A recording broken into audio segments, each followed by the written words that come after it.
નમસ્કાર, સ્વાગત છે આપનું લોકમંચમાં. કહેવાય છે કે જિંદગી કેવી છે તો કે હાર્ડ એન્ડ ફાસ્ટ છે જિંદગી. અને સાથે જ જે પ્રમાણે સોશિયલ મીડિયા અને મોબાઈલ આવ્યા છે ત્યારથી એવું કહેવાય છે કે જિંદગી બદલાઈ ગઈ છે. કારણ કે કર લો દુનિયા મુઠ્ઠીમાં જે વાત હતી, દુનિયા તો મુઠ્ઠીમાં આવી ગઈ છે. અથવા તો ખાસ જે પ્રમાણે સોશિયલ મીડિયાનો ઉપયોગ થઈ રહ્યો છે એને લઈને એક સર્વે આવ્યો છે અને સર્વે એમ કહે છે કે સંબંધોમાં તિરાડો પડી છે. બીજું કે સોશિયલ મીડિયાની જે આ માયાજાળ છે એણે ઘણી બધી સાઈડ ઇફેક્ટ કરી છે. કૌટુંબિક વિવાદો જોવા મળી રહ્યા છે અને આની વચ્ચે ઘરેલું હિંસાના જે કેસ છે એમાં ચિંતાજનક વધારો થઈ રહ્યો છે. કારણ કે સર્વે એમ કહે છે કે દર વર્ષે 20,000થી વધુ મહિલાઓ લગ્નેતર સંબંધોનો ભોગ બને છે, ઘરેલું હિંસાનો ભોગ બને છે. અને જે હેલ્પલાઇન છે એમાં જે 10 કોલ આવે છે, 10 કોલમાંથી 7થી 8 તો ઘરેલું હિંસા અથવા તો કૌટુંબિક ઝઘડાના કોલ આવે છે. એટલે કેટલી ચિંતાજનક બાબત કહી શકાય. વર્ષ 2025 દરમિયાન રોજના જે સરેરાશ કોલની વાત છે તો રોજના ઘરેલું હિંસાના લગભગ 250 કોલ માત્ર ઘરેલું હિંસાના આવતા હતા. એટલે આંકડો નાનો નથી. બીજું કે ક્યાંક શારીરિક માનસિક ટોર્ચર સાથે જ પતિ કે સાસરિયાઓનો ત્રાસ, પછી બીજું આર્થિક ખેંચતાણ, જે પ્રમાણે મોંઘવારી છે, મંદી છે, એ પણ ક્યાંક જવાબદાર ગણાય છે. અને આ જે ઘરેલું હિંસાના કેસ આવે છે એમાં મોટે ભાગે વયજૂથની વાત કરીએ તો 31થી 50ની વયજૂથની જે મહિલાઓ છે એ શિકાર બને છે. અને ખાસ તો વિશ્વાસઘાત ક્યાંક જોવા મળે છે, શંકા ક્યાંક જોવા મળે છે. એના કારણે આ પરિવારો તૂટી રહ્યા છે એવી વાત પણ સામે આવી રહી છે. પણ ક્યાંક જે મહિલા છે ને પોતાના સંતાનોનું ભવિષ્ય અથવા પોતાના ઘરની આબરૂ આ બેની વચ્ચે પીસાઈ રહી છે અને એને લઈને ક્યાંક એ મહિલા સહન કરતી હોય છે. કાયદા કડક છે છતાં પણ આજની જે મહિલા છે ક્યાંક અસહાય છે. આધુનિક દોડમાં ક્યાંક સહનશીલતા અને વિશ્વાસનો અભાવ જોવા મળી રહ્યો છે. અને સ્ક્રીન ટાઈમ વધ્યો છે પરંતુ ફેમિલી ટાઈમ ઘટ્યો છે. અને એને કારણે આ બધી જ બાબતો બહાર આવી રહી છે. અને ક્યાંક હવે એક વિચાર એ પણ આવી રહ્યો છે કે જ્યારે પરિવારો તૂટી રહ્યા છે ત્યારે સોશિયલ મીડિયાનું જે ડિજિટલ ડિટોક્સ છે એ જરૂરી બન્યું છે. પર ચર્ચા કરીશું વધતો સ્ક્રીન ટાઈમ અને તૂટતા પરિવાર વિશે. ચર્ચા કરવા માટે મારી સાથે પેનલમાં જોડાયા છે જાણીતા એડવોકેટ સોનલ જોશી છે. સોનલબેન, સ્વાગત છે આપનું લોકમંચમાં. સાથે જ જાણીતા સાયકોલોજીસ્ટ બોમ્બેથી મારી સાથે જોડાયા છે ડોક્ટર ઋતુજા મોરે. ડોક્ટર ઋતુજા, આપનું પણ સ્વાગત. અને સામાજિક કાર્યકર ભાવિક રાજા મારી સાથે જોડાયા છે. ભાવિકભાઈ, આપનું પણ સ્વાગત છે. જી સોનલબેન, શું કહેશો? મેં કહ્યું તેમ કે સ્ક્રીન ટાઈમ વધી રહ્યો છે, પરિવારો તૂટી રહ્યા છે, કૌટુંબિક વિવાદો અને ઘરેલું હિંસાના કેસમાં વધારો જોવા મળી રહ્યો છે. સોનલબેન, આની ગ્રાઉન્ડ રિયાલિટી શું છે અને કોર્ટમાં કયા પ્રકારના કેસ આપની પાસે આવા આવતા હોય છે? એક તો એવું કહી શકીએ કે ડિજિટલ મીડિયાના લીધે એક્સ્ટ્રામેરિટલ અફેરની વાત કરીએ, લોકોનું એક સાથે બહુ બીજા વ્યક્તિઓ સાથેનું જલ્દી જોડાણ, નાની બાબતોની અંદર પણ કોઈ પણ ઇન્સિડન્સ અકર થાય છે તો તરત જ ઇમોશનલ ડિપેન્ડન્સી વિશે ગોતવી અને લોકોમાં વધતો જતો સહનશીલતાનો અભાવ કે લોકોને હવે બીજું કે ખબર પડી ગઈ છે કે કોઈ જગ્યા ઉપર જઈને ડિવોર્સ લઈ શકાય છે અને ફેમિલી કોર્ટમાં જઈએ અને ડિવોર્સ ફાઇલ કરે. આપણા મા બાપે ક્યારેય ડિવોર્સ લીધા નથી અને સહનશક્તિ રાખીને લગ્ન જીવન ટકાવી રાખ્યું છે. પરંતુ આ વ્યવસ્થાનો જેટલો પ્રચાર પ્રસાર થયો એટલે ક્યાંક ને ક્યાંક એની હા, દીકરીઓ સાથે થાય છે, ઘરેલું હિંસા થાય છે, બધી જ વસ્તુઓ ખૂબ જ સાચી વાત છે. પરંતુ ક્યાંક ને ક્યાંક કાયદામાં બહુ જલ્દી કાયદા સુધી પહોંચી જવું નાની બાબતની અંદર, ઘણી વખત કોર્ટની અંદર એવું કહેવાય કે આ મારી સાથે બરોબર વાત ન કરી, એને મારા ભાઈ સાથે બરોબર વાત ન કરી, મારા પેરેન્ટ્સ આવ્યા તો હસીને વાત ન કરી, એમને બહારથી ખાવાનું ન મંગાવ્યું. આવી બાબતોના લઈને ડિવોર્સ થતાની વાત આવતી હોય ત્યારે એવું થઈ જાય કે સંબંધોની અંદર પ્રેમ મહત્વનો નથી પણ ઈગો મહત્વનો છે. અને સામેનું વ્યક્તિ, બંને વ્યક્તિઓમાંથી એક વ્યક્તિ એવું ધારી લે કે હું કહું એ જ પ્રમાણે થવું જોઈએ. અને આવા જ ઇન્સિડન્ટ્સના કારણે ડિવોર્સના કેસીસ અમારી પાસે આવતા હોય છે. દેશ તો એક કારણ છે જ, દેશનું સ્વરૂપ બદલાયું છે. ડેસ્ટિનેશન વેડિંગ હોઈ ગઈ, મોટા મોંઘાદાટ ડિઝાઇનર કપડાં થઈ ગયા. ખાસ કરીને હવે ઇકોનોમિકલી પણ લોકો વિચારે છે કે દીકરીઓ જે કમાય છે અમારા જ ખાતામાં આવવું જોઈએ. દીકરી જે કમાય છે એ પૈસા એની પાસે ન રહેતા, એનો વહીવટ પણ અમારા હાથમાં રહે અને અમારા ઘરના કામ પણ કરે. એટલે એમ્પથી જેવું જે કહી શકાય એવું રહ્યું નથી. એટલે અત્યારે હાલની પરિસ્થિતિ બહુ ખરાબ છે. બીંગ અ સિંગલ મધર પણ એવું કહીશ કે જે એકલી માં પણ છે એના માટે પણ બાળકો રેસ કરવા આજના સોશિયલ મીડિયાના જમાનામાં છોકરાઓને સોશિયલ મીડિયાનું અડિક્શન્સ બહુ છે અને એના કારણે એ લોકો પણ એગ્રેસિવ અને એમનામાં પણ ADHD ના પ્રમાણ વધતું જાય છે અને એના કારણે એ દીકરીઓને પણ વેઠવાનું ઘણું ખરાબ પરિણામ આવે છે. એટલે બહુ જ અઘરું છે દિલીપભાઈ. આવનારો સમય કદાચ બિલકુલ. આ રહેશે અગ્ર તો વચ્ચે જે લોકો ઘર કંકાસ અથવા તો જે ઘરેલું હિંસાના કાયદા આવે જેમાં સોનલબેન માનો છો કે સ્ક્રીન ટાઈમ વધ્યો છે, ફેમિલી ટાઈમ ઘટ્યો યસ, છે? 100%. People don't want to talk. અત્યારે ગમે તેવું કહીએ તો એવું કહી શકાય કે એ લોકોને સામે બેસીને વાત નથી કરવી, બધાને ફોન જોવો છે, લોકો પાસે વાત કરવા માટે ટોપિક નથી. એને સોશિયલ આઇસોલેશન કહેવાય. ઇવન અમેરિકાની અંદર આ વસ્તુ બહુ એવું છે કે એ લોકો એના માટેના ક્લાસીસ રાખવા માંડ્યા છે. લોકો મેસેજ કરે છે પણ સોશિયલી બોલતા નથી, વાત કરવાથી ભાગે છે દૂર કે લોકોને મળીને અમારે શું વાત કરવાની, ખોટું ખોટું હસવાનું, આવું બધું અમને નહીં ફાવે. ખરેખર લોકોને મળવાથી લોકોનું માઇન્ડ તમારું ડેવલપ થતું હોય. લોકો અલગ અલગ વ્યક્તિઓને તમે મળો તો તમને અલગ અલગ વ્યક્તિઓને ઓળખવાનો મોકો મળતો હોય છે. પરંતુ આપણે સોશિયલ મીડિયાના કારણે લોકો ઘરે રહેવાનું પ્રિફર કરે છે. અહીંયા પણ અમેરિકા જેવું ચલણ થઈ ગયું છે કે ફોન કરીને આવીએ, કોણ જાય, ફૂડ તો ઘરે બોલા મંગાવી લઈશું, બહાર નથી જવું, મળવું નથી, મળીશું તો દેખાદેખી થશે, કોણ ગાડી લાવ્યું, કોણ કપડાં પહેરે છે, શું પહેરે. ખરેખર સોશિયલ મીડિયાવાળા હોવા ખૂબ જરૂરી છે જેના કારણે બાળકો એકબીજા સાથે કમ્યુનિકેશન સ્કિલ બાળકોની સોશિયલ લાઇઝેશનના લીધે જ વધતી હોય છે કે તમે જ્યારે અલગ અલગ બિલકુલ. વ્યક્તિઓને મળો છો ત્યારે વાત કરો તો તમને અલગ અલગ ટોપિક ખબર પડે. બાકી તમે પર્ટિક્યુલર એક જ દાયરામાં તમે રહીને રહી જાઓ તો તમારું માઇન્ડનું એ ડેવલપમેન્ટ નથી થતું ને તમારી પાસે એ વિચારો. લોકોને એવું છે કે રીલ અમે જોઈએ એટલે અમારી પાસે ફૂલ જ્ઞાન છે. ખરેખર એ ડમ્પ લોકો છે કારણ કે આપણા મગજને જે ગમે, આપણને જે ગમે એ જ ફીડ બતાવતું હોય છે. આ બહુ ગહન વિષય છે અને ગવર્મેન્ટે પણ આના માટે કંઈક ઇનિશિયેટિવ લેવું ખૂબ બિલકુલ. જરૂરી છે. અલ્ગોરિધમ ક્યાંક એમાં બહુ જ અગત્યનો ભાગ ભજવતું હોય છે. સોનલબેન, ડોક્ટર ઋતુજા, શું માનવું છે કે ક્યાંક આંકડા એવું કહી રહ્યા છે કે સ્ક્રીન ટાઈમ વધી રહ્યો છે, ફેમિલી ટાઈમ ઘટી રહ્યો છે. વર્ચ્યુઅલ વર્લ્ડની આ વાત કરીએ, વર્ચ્યુઅલ દુનિયાની વાત કરીએ તો લાગે છે કે આ માયાજાળ છે એ માણસની માનસિકતા બદલી રહી છે. બદલી રહી છે તો કેવી રીતે માણસની માનસિકતા બદલી રહી છે આજના જમાનામાં? તો કોઈ પણ રિલેશનશિપ માટે કમ્યુનિકેશન અને એમ્પથી બહુ જ જરૂરી છે. એમ્પથી એટલે એકબીજાને સમજી લેવું, એકબીજાના શૂઝમાં પગ મૂકીને જોવું કે એ વ્યક્તિ ક્યાં છે. સો ઘણીક વાર એવું થાય છે કે કપલ્સમાં કે ફેમિલીમાં કોઈ ઝઘડા થતા હોય તો એ લોકો એકબીજા સાથે વાત નથી કરતા. એ સોશિયલ મીડિયા પર વેલિડેશન લે છે કે ઓકે, હું એક મારો સારો ફોટો મૂકી દઉં, પછી હું જોઉં કેટલા જણા મને લાઈક કરે છે અને પછી એવી રીતે કમ્પેર કરે, એકબીજાના સ્ટેટસ સાથે કમ્પેર કરે, બીજા લોકોને જોવે, એમની લાઈફસ્ટાઈલ જોવે, જે રીલ્સ મૂકે છે, જે સારા હેપનિંગ વિડીયોઝ મૂકે છે, એના સાથે કમ્પેર કરે કે આની લાઈફ કેટલી સારી છે અને મારી લાઈફ સારી નથી, આનું મેરેજ કેટલું સારું છે, મારું મેરેજ સારું નથી, મારી વાઈફ એટલે ઓલાની વાઈફ આટલું સરસ જમવાનું બનાવે છે પણ મારી વાઈફ નથી બનાવતી, કે વાઈસે વર્સા કે લેડીઝને પણ થતું કે મારો હસબન્ડ આ નથી કરતો. તો એના કારણે જે તમે વેલિડેશન અને જે અપ્રુવલ જોવો છો એ તમે સોશિયલ મીડિયાથી લઈ રહ્યા છો, ના કે એકબીજાના પોઝિટિવ્સ અને નેગેટિવ્સને સ્વીકાર કરીને. અને યુઝ્યુઅલી મેરેજીસમાં પોઝિટિવને હજી પોઝિટિવ કરવું હોય અને નેગેટિવને કન્વર્ટ કરવું હોય પોઝિટિવમાં. અને મેરેજ એક બહુ ઇમ્પોર્ટન્ટ વસ્તુ છે, એના માટે કામ કરવું પડે. ખાલી લગ્ન કરીને તમે 4 પોસ્ટ મૂકો એ મેરેજ નથી. સો આ જે અન્ડરસ્ટેન્ડિંગ જે છે એ લોકોમાં ઘણી ઓછી થઈ ગઈ છે. એકબીજા સાથે કપલ્સ વાત નથી કરતા, કરે છે તો ખાલી રીલ્સના માધ્યમથી વાત કરે છે. અને હું આ બહુ જ નોટિસ કરું છું અને આના ઉપર ઘણા રિસર્ચિસ પણ થયા છે કે આજકાલના જે યંગ જનરેશન છે જેના હવે મેરેજ થાય છે તો એ મોસ્ટલી સોશિયલ મીડિયા માટે થાય છે કે મને પ્રી વેડિંગ શૂટ કરવું છે. પણ જે રિલેશનશિપમાં જે બહુ નાની નાની ઇમ્પોર્ટન્ટ સેન્સિટિવ વસ્તુ હોય છે એના ઉપર લોકો જોતા નથી.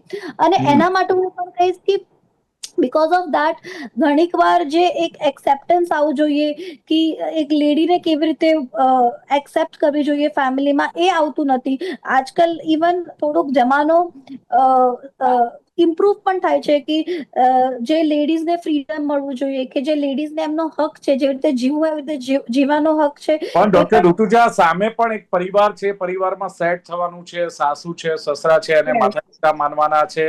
આ બધું જ એને સ્વીકારવું પડે ને? માત્ર ફ્રીડમ જોઈએ કે માત્ર સોશિયલ મીડિયાનો ઉપયોગ કરે એવું નહીં, એની પણ રિસ્પોન્સિબિલિટી થાય છે ને, એ સ્ત્રીએ પણ સ્વીકારવું જોઈએ ને. એક્ઝેક્ટલી, એ ટુ વે કમ્યુનિકેશન છે, એ ટુ વે એફર્ટ્સ છે એમાં, કે છોકરાના સાઈડથી, કારણ કે આપણા ઘરમાં એક વ્યક્તિ આવે છે તો એને આપણે કેટલું કમ્ફર્ટેબલ કરવું જોઈએ, અને એ આપણા ફેમિલીમાં એડજસ્ટ થાય, એ થોડુંક ટાઈમ ટેકિંગ છે. ઇમિડિયેટલી લગ્ન કરીને તમે કહેશો કે એક મહિનામાં એ સેટ થઈ જશે, તો એવું નહીં થાય. અને એ છોકરીને પણ સમજવું જોઈએ કે હું કોઈના ફેમિલીમાં જાઉં છું તો મને જે હ્યુમન કમ્યુનિકેશન છે, જે હ્યુમન પ્રેઝન્સ છે, એ ઘણું ઇમ્પોર્ટન્ટ છે. ના કે તમે તમારા સાસુને કે તમે તમારા નણંદને લઈને રીલ્સ બનાવો અને તમે એના ઉપર તમારી લાઈફ બનાવો. એવી રીતે કોઈ દિવસ લાઈફ અને જે આપણે કહીએ છીએ સંસારિક જીવન, એ કોઈ દિવસ એવી રીતે ચાલતું જ નથી. જેટલું તમે એના ઉપર ચલાવશો એ બહુ ફેક હશે, અને એના કારણે પછી આ રિલેશનશિપમાં જે પ્રોબ્લેમ્સ અને પછી તણાવ અને એનાથી વધારે એગ્રેસિવ અને ઘણી મોટી મોટી વસ્તુ થઈ જાય છે, એ મેઇનલી એના કારણે જ થાય છે કે એનું ફાઉન્ડેશન જ ક્લિયર નથી. ઓકે ભાવિકભાઈ, જે પ્રમાણે વાત કરીએ કે આપણે ડિજિટલ દુનિયાની વાત કરીએ તો ડિજિટલી તમે જુઓ કે દુનિયાથી કનેક્ટ તો આપણે ઓલરેડી થઈ ગયા છે. મેં કહ્યું એમ કે દુનિયાને તો મુઠ્ઠીમાં કરી છે, ડિજિટલી આપણે દુનિયા સાથે કનેક્ટ થઈ ગયા છીએ, પરંતુ પોતાના જ પરિવારથી ક્યાંક આપણે ડિસ્કનેક્ટ થઈ ગયા છીએ. એટલે આ ઇમોશન્સ ડિસ્ટન્સ જે આવી ગયું છે, લાગણીઓનું અંતર આવી ગયું છે, એની પાછળ કયા કારણો તમે માનો છો ભાવિકભાઈ? દિલીપભાઈ, એકચ્યુઅલી મને એવું લાગે છે કે માણસના કપડા બદલાઈ ગયા છે, માણસના કપડા થોડા આધુનિક થઈ ગયા છે, પણ માણસ એનો એ જ છે. આપણા સમાજમાં ટેકનોલોજી અને કમ્યુનિકેશન, એના વિકાસથી, એના ઉપયોગથી આપણા સમસ્યાનું સ્વરૂપ કદાચ બદલાઈ ગયું છે, પણ સમસ્યા એની એ જ છે. અને એની પાછળ આપણે કારણ એ છે કે આપણે નવી ટેકનોલોજી નો ઉપયોગ કરવા માંગીએ છીએ અને મોડર્ન થવા માંગીએ છીએ, નવા મોડર્ન કપડા પહેરવા માંગીએ છીએ, પણ જૂની રૂઢિઓને છોડવા માંગતા નથી, જૂની માનસિકતાને આપણે છોડવા માંગતા નથી. એટલે એના કારણે એવું થાય છે કે મોટા ભાગના આપણા ખાસ કરીને જે લગ્નના સંબંધો જે છે, એમાં ભાવનાની જગ્યાએ દંભ વધારે હોય છે.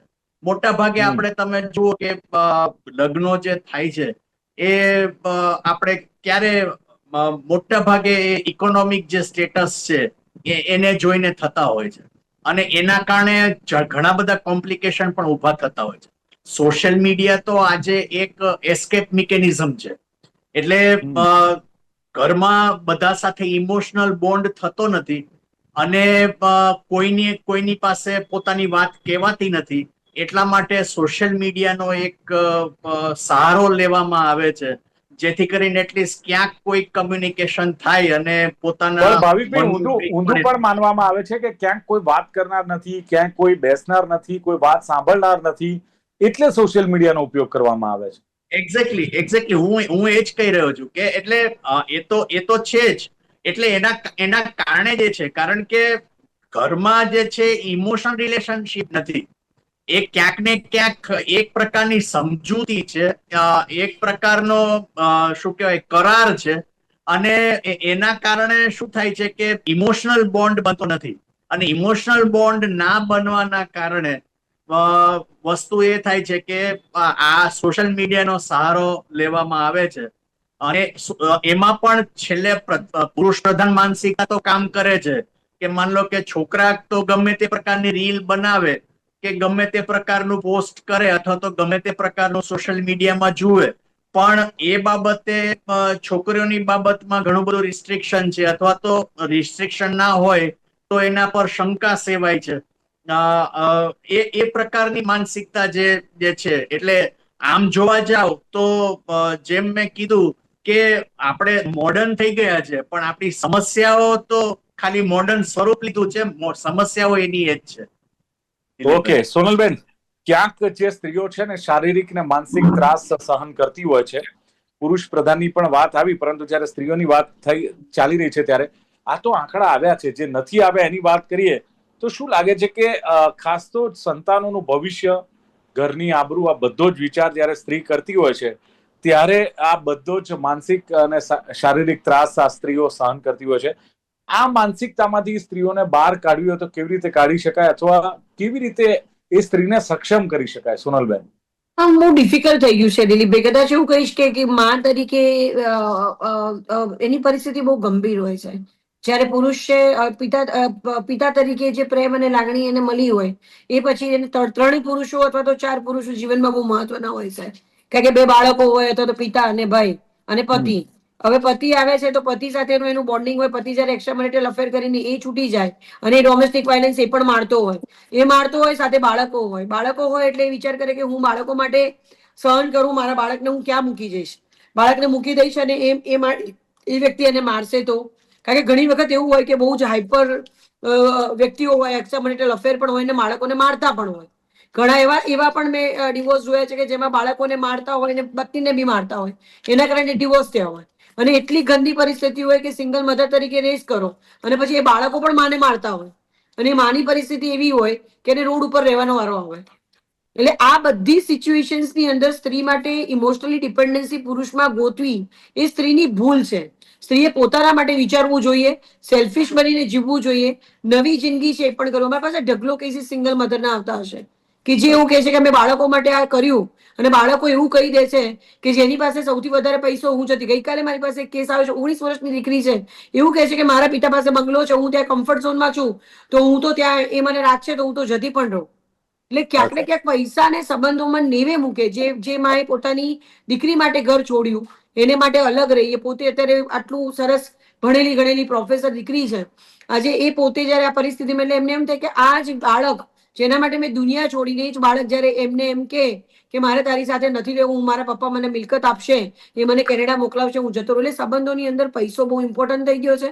આજના કાલના બાળકો પ્રેમ અને હૂંફ અને લાગણીને સાઈડ પર મૂકીને બહુ જ ડિમાન્ડિંગ, કોણ એમને સારું રાખે છે, કેટલા પૈસા આપે છે, કોણ કેવી રીતે રાખે છે, એ બધી જ બાબતોનો બાળકો વિચાર કરતા હોય છે. બાળકો બહુ કેલ્ક્યુલેટિવ થઈ જાય છે. 9-10 વર્ષનો બાળક હોય તો પણ એ પૈસા ના દોરે. પેરેન્ટ એલિયનેશન એક શબ્દ છે કે જેમાં એક પેરેન્ટને બીજા પેરેન્ટ વિશે ચડાવવામાં આવે, આવું કરીને લઈ આવે અને એ બાળક માટે એટલું બધું કરતા હોય, પોતે ટ્રાય કરતા હોય, પોતાની પર્સનલ જિંદગી, લગ્નની ઉંમર હોવા છતાં બીજા લગ્ન ના કરે, બાળકને સિંગલની મોટો કરે અને એ જ બાળક જયારે આવું કહે. એટલે સ્ત્રીની ભૂમિકા બહુ મહત્વની છે. પણ સ્ત્રીની ભૂમિકા દિલીપભાઈ કદાચ શરમ આવે, સાવ ખાલી ને ખાલી એક નોકર જેવી, એક કહેવાય ને કે સાવ પીસાયેલી, દબાયેલી ને કચડાયેલી સ્ત્રી છે. હું વુમન એમ્પાવરમેન્ટમાં બિલીવ કરું છું, પણ ખરેખર એનું ઇમોશનલી, માનસિક, શારીરિક શોષણ થાય છે. એની પાસે શબ્દ નથી. એને પતિ મારે તો પણ એ સમાજના મારે બહાર નથી જઈ શકતી. તો પછી દીકરો મારે તો બી દીકરાને છોડી નથી તો શકતી. એને એમ પછી થાય સોનલબેન, કાયદાઓ શું કામના? ઘરેલુ હિંસા સામે IPC 498 એ છે, કડક કાયદાઓ છે, પણ રોજના 247 જે મેં કહ્યું એમ કોલ્સ આવતા હોય ઘરેલુ હિંસાના દર વર્ષે, તો આ તો ઘટવાના બદલે વધી રહ્યા છે. કાયદાનો ડર નથી કે હું તો શું છે? કેમ તમારા મોઢેથી આજે એવું પણ કહીશ કે સ્ત્રી દરેક અસહાય? સ્ત્રીએ પોલીસ બોલાવી જોઈએ દિલીપભાઈ, અને પોલીસ બોલાવીને આપી દેવા જોઈએ. કારણ કે આ બહુ ઇમ્પોર્ટન્ટ છે અને જિંદગી એક જ વાર જીવવા મળી છે. સ્ત્રીએ સેલ્ફિશ થવું પડશે. હવે નથી થવું મહાન મૂર્તિ ઉપર જઈને નથી બતાવવા તમારે કોઈ સર્ટિફિકેટ, કારણ કે નહીતર તમારી જિંદગી આમ જ પતી જશે. એક જ વસ્તુમાં, મારી પાસે સિંગલ મધર, 2 દીકરીની માં છે, એની જિંદગી જોઈ નથી કેવી જિંદગી હોય. એટલી દબાઈ દબાઈને એ જિંદગી વિતાઈ રહી છે. છોકરીઓ પાસે 10-10 ગોલ્ડ મેડલ છે, છોકરીઓ પરણીને જતી રહેશે ત્યારે એ પોતે બીમારીની અંદર તડપતી હશે અને જોવા વાળું કોઈ નહીં હોય. અને આવા ઘણા બધા સોનલબેન કિસ્સા હોય છે. ત્યારે ડોક્ટર ઋતુજી, આપણે ક્યાંક ડિજિટલ ડિટોક્સની હવે વાત કરીએ છીએ અને ડિજિટલ ડિટોક્સની ચર્ચા પણ થતી હોય છે કે ભાઈ તમારે સ્ક્રીનથી હવે દૂર રહેવાનો સમય આવી ગયો. જેમ આપણે ઉપવાસ કરતા હોય સેમ વસ્તુ આ કરવાની. પરંતુ જ્યારે અત્યારનો ટેકનિકલ યુગ છે, વર્ક ફ્રોમ હોમ, પછી તમારે ઓનલાઈન યુગ ચાલી રહ્યો છે, ત્યારે કેટલું આ પોસિબલ, વ્યવહારિક લાગે છે કે આનો અમલ થાય ડિજિટલ ડિટોક્સનો, અને કઈ રીતે કરવો જોઈએ? બેઝિકલી આ જે આપણો યુગ છે અને આ જે હમણાં જે ચાલી રહી છે, હું તમને કહું તો 80 to 90% ઇટ્સ વેરી ડિફિકલ્ટ કે તમે ડિજિટલી તમે પોતાને એનાથી અવેર રાખો. કારણ કે હવે તમે બધી રીતે બહુ જ નિર્ભર થઈ ગયા છો તમારા સ્માર્ટફોન પર. અને આપણે જે ડિજિટલાઇઝેશનની વાત કરીએ છીએ એમાં એના ફાયદા પણ ઘણા છે. કારણ કે અવેરનેસ મળે છે, એના કારણે ઘણી બધી વસ્તુ ઈઝી થઈ ગઈ છે, ઘણી બધી વસ્તુ આપણને knowledge at at a fraction of second મળે છે. સો ઇન અ વે એ બહુ સારું છે. પણ મારા ખ્યાલથી લોકોને થોડુંક એનાથી એક ટાઈમ કાઢવો જોઈએ, જેમ કે તમે વેકેશન પર જાઓ કાં તો તમે થોડુંક સારી કોઈ એવી રિટ્રીટ પર જાઓ જેમાં તમે તમારા સ્માર્ટફોન થોડાક દૂર રાખો, તો તમારું બ્રેઇન ફંક્શનિંગ સારું થશે. તમને પોતાના જાતને મળવાનો એક સમય મળશે. તમારા લાઈફમાં કોઈ પ્રોબ્લેમ્સ ચાલે છે એને એનાલાઇઝ કરવાનો સમય મળશે, કારણ કે પહેલા પણ લોકો પોતાના પ્રોબ્લેમ જાતે જ સોલ્વ કરતા હતા. યસ, ડિજિટલાઇઝેશને આપણી લાઈફ ઈઝી બનાવી છે, હું એને બિલકુલ ડિસઅગ્રી નહીં કરું, પણ તમને પોતા સાથે કનેક્ટ કરવું બહુ જ જરૂરી છે. આજકાલ એવું થાય છે કે લોકો પોતા સાથે કનેક્ટ કરતા નથી, એટલે એમના ઇશ્યુઝ વધે છે. એ લોકો એક્સટર્નલ ફેક્ટર્સ, જે બહારના ફેક્ટર્સ છે એના ઉપર વધારે ડિપેન્ડન્ટ થાય છે, અને એ પોતાની ઇશ્યુઝ જાતે સોલ્વ કરી નથી શકતા, બહારના વસ્તુઓને લે છે, અને એના કારણે એમના પ્રોબ્લેમ્સ હજી વધે છે. તો જે મેઇન સોલ્યુશન આવવો જોઈએ, જે સિમ્પલી કદાચ ઘણી વસ્તુ લેટ ગો કરવી જોઈએ, ઘણી વસ્તુ બસ જવી દેવી જોઈએ, હાથથી છોડી દેવું જોઈએ, એ હવે લોકોમાં થતું નથી. અને એના કારણે આઈ થિંક તમે જ્યારે સેલ્ફને મળો, એક કોન્સેપ્ટ છે પોઝિટિવ સાયકોલોજીમાં, એક કોન્સેપ્ટ છે કે તમે જ્યારે સેલ્ફને મળો ત્યારે ઘણા પ્રોબ્લેમ સોલ્વ થાય છે. સો આઈ થિંક નાની બ્રેક્સ, ડિજિટલી અવે અને to spend time with yourself એ બહુ જ ઇમ્પોર્ટન્ટ છે કરવી. બિલકુલ ભાવિકભાઈ, કનેક્ટિવિટીનો યુગ ચાલી રહ્યો છે, અને શું લાગે છે કનેક્ટિવિટીના યુગમાં આમ જુઓ તો બહારના અજાણ્યા લોકો સાથે આપણે ઇમરજન્સી, ઝડપથી, ઇમોશનલી આ બધી જ રીતે જોડાઈ જતા હોય છે, પરંતુ ઘરમાં આપણા પરિવાર રહે છે, આપણા દીકરા દીકરી છે, આપણા જીવન સાથી છે, એમની સાથે ક્યાંક ઇમોશનલી આપણે ડિસ્કનેક્ટ થઈ ગયા છે. પહેલા કદાચ આ કિસ્સા ઓછા હતા, પરંતુ કેવી રીતે હવે આ પરિવાર સાથે કનેક્ટ રહેવું, પોતાના બાળકો સાથે કનેક્ટ રહેવું, નહીં કે ઇમોશનલી જે અજાણ્યા લોકો સાથે કનેક્ટ રહેતા હોઈએ? દિલીપભાઈ, વાત એવી છે કે સાયન્સ અને ટેકનોલોજી તો એનો વિકાસ કરવાનો છે. આપણે ઈચ્છીએ કે ના ઈચ્છીએ એનું ડેવલપમેન્ટ તો થવાનું જ, અને એનો આપણે કેવી રીતના ઉપયોગ કરીએ છીએ એ આપણા પર છે. જેમ મેં કીધું કે પરિવારની જે વિભાવના છે, પરિવારનો જે વ્યાખ્યા છે, આપણે જે કરીએ છીએ અને ખરેખર જે પરિવાર જે રીતના બને છે એમાં બહુ મોટો તફાવત છે. હવે આપણે બાળકને જ્યારે બાળક હોય એ સમયે જ આપણે એને મોબાઈલ હાથમાં આપી દઈએ, અને બાળક અને મા બાપ ત્રણેય જોડે બેઠા હોય, ત્રણેય પાસે પોતપોતાનો મોબાઈલ હોય અને એ મોબાઈલમાં વ્યસ્ત હોય, તો એમાં ઇમોશનલ બોન્ડ ઉભા થવાના નથી. અને તમે એમ કહો કે ભાઈ મોબાઈલના દુરુપયોગ ના કરો, મોબાઈલનો આટલો બધો ખોટો ઉપયોગ ના કરો, તો એનાથી પણ સોલ્યુશન થવાનું નથી. સોલ્યુશન એ વાતથી થવાનું છે કે તમે નવા જમાના પ્રમાણે નવી રીતના તમે સંબંધોને બાંધો, તમે નવી રીતના નવા જે શું કહેવાય કે રીત રિવાજો છે એને તમે વિકસાવો. જો ટેકનોલોજી આગળ વધી શકતી હોય, કેટલું જોખમી દિવસે ને દિવસે બનતું જતું એવું લાગે છે, જે પ્રમાણે સોશિયલ મીડિયાનો દુરુપયોગ અથવા તો ઉપયોગ ને એની સાથે શોર્ટમાં કેટલું આવનારા દિવસોમાં જોખમી થશે, કે પછી આનું સોલ્યુશન આવશે? ના, સોલ્યુશન આવશે જ. માણસ જાતે તમામ બાબતનું સોલ્યુશન શોધ્યું છે, અને એ બાબતે મને વિશ્વાસ છે કે માણસ એનું પણ સોલ્યુશન શોધશે. એકચ્યુઅલી વસ્તુ એ છે કે અત્યારે મૂડીવાદ જે છે એની ચરમ સીમાએ છે, અને લોકોના સંબંધો જે છે એ માત્ર ને માત્ર, હું નથી કહેતો, પણ મોટા પાયે એ જે છે આર્થિક સંબંધો થઈ ગયા છે.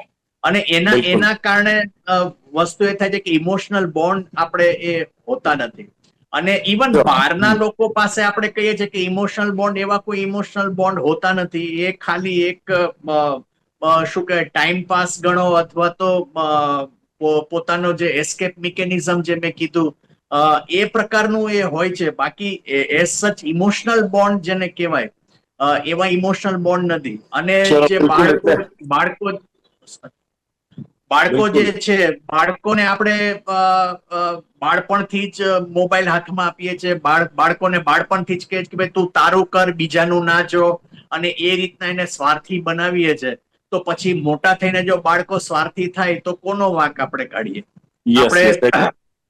એટલે આ બધા મુદ્દાઓ પણ એ જવાબદાર છે. એકલો ઘણી બધી બાબતો છે સોશિયલ ભાવિકભાઈ, આપે કહ્યું તે પ્રમાણે. અને સાથે ક્યાંક ભાવિકભાઈએ પણ વાત કરી કે કપડાં આપણા આધુનિક થયા છે, મોડર્ન થયા છે, પણ માણસ એનો એ છે એનું કારણ એ પણ છે, સાથે કહ્યું સમસ્યાનું સ્વરૂપ બદલાયું છે, બાકી સમસ્યા એ છે પણ સામે સમસ્યાઓ વધી પણ છે. અને ક્યાંક જે ભાવના, પ્રેમ, લાગણી હોવી જોઈએ એની જગ્યાએ ભાવિકભાઈએ કહ્યું કે દંભ વધ્યો છે, ઇમોશનલ બોન્ડિંગ નથી થતું અને પુરુષ પ્રધાન માનસિકતા પણ ક્યાંક જવાબદાર છે એ વાત પણ કરી. ડૉક્ટર ઋતુજાએ જે પ્રમાણે વાત કરી કે ચોક્કસ ઝઘડો થાય ત્યારે વાત નથી થતી, પછી સોશિયલ મીડિયા થ્રુ વાત કરતા હોય છે અને ઇમોજી મૂકતા હોય છે. અને બીજી વાત એમણે એ કરી કે બીજા સાથે તમે કમ્પેરિઝન કરતા હો છો, તમારા પાર્ટનરની, તમારા સંબંધીની, એને લઈને પણ સમસ્યા થાય છે. અને ડૉક્ટર ઋતુજાએ કહ્યું કે ડિજિટલ ડિટોક્સ ચોક્કસ હોવું જોઈએ પણ થોડું હાર્ડ છે. જોકે એમણે એ વાતનો પણ સ્વીકાર કર્યો છે કે સોશિયલ મીડિયાથી નોલેજ મળે છે, આમ છતાં પણ તમારે સમય કાઢીને ફોનથી દૂર રહેવાનો એક સમય નક્કી કરવો પડે અને ત્યાંથી ડિસ્કનેક્ટ થઈને પોતાની જાત સાથે ક્યાંક કનેક્ટ કરવાની જરૂર છે. અને સોનલબેને કહ્યું એમ કે સહનશીલતાનો હવે અભાવ જોવા મળી રહ્યો છે. પહેલાં ડિવોર્સ આટલા નહોતા થતા, હવે સહનશક્તિ ક્યાંક ઘટી છે. ઘરેલું હિંસા ખરી એમનું કહેવું છે, પણ નાની બાબતમાં લોકો કોર્ટમાં જતા રહે છે, કોઈ સોલ્યુશન લાવવાના પ્રયાસ નથી કરતા, વાત કરવાથી દૂર ભાગે છે, લોકો એકબીજા સાથે વાત નથી કરી શકતા.